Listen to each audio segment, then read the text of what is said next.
John Blake Publishing presents A Passion for Poison, written by Carol Ann Lee and read by Colin Mace.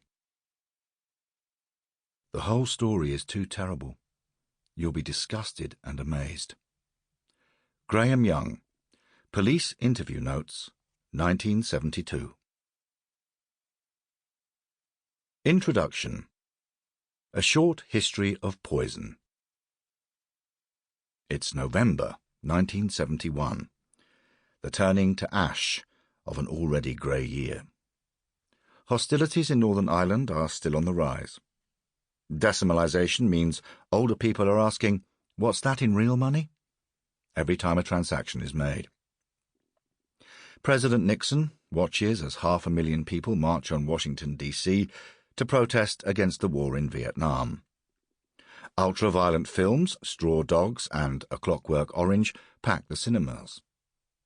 Kids are glued to Magpie, Mr. Ben, The Clangers and Crackerjack, while their parents favour Z-Cars, Opportunity Knocks, Look, Mike Yarwood, and The Anedon Line.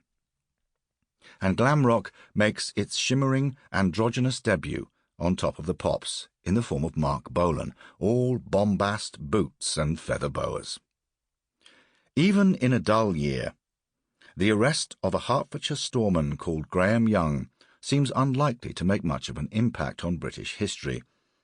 But here we are, on a dismal afternoon in Hemel Hempstead, where that same young man, reasonably tall, dark-haired, slim of limb and sharp of feature, sits in the police station on Central Coombe Street.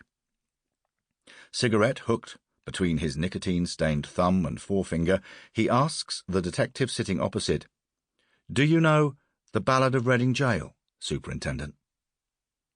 He then recites Oscar Wilde's famous verse, "Yet each man kills the thing he loves. By each let this be heard. Some do it with a bitter look, some with a flattering word. The coward does it with a kiss, the brave man with a sword."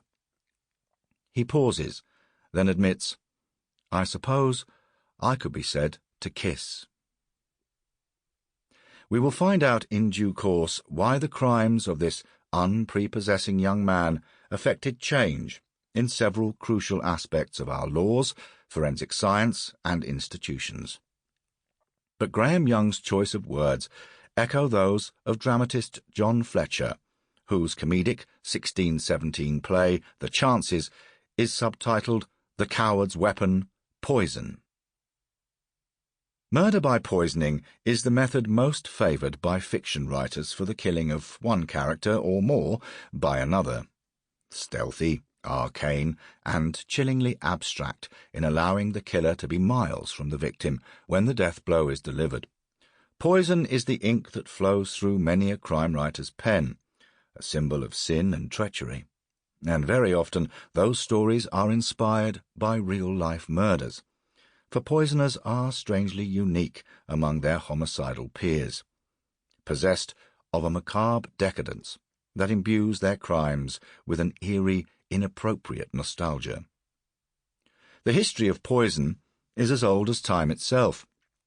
In the prehistoric world, hunters dipped their arrows in snake venom, while the ancient indigenous people of South America fashioned poison darts from plant sap and the venom of frogs.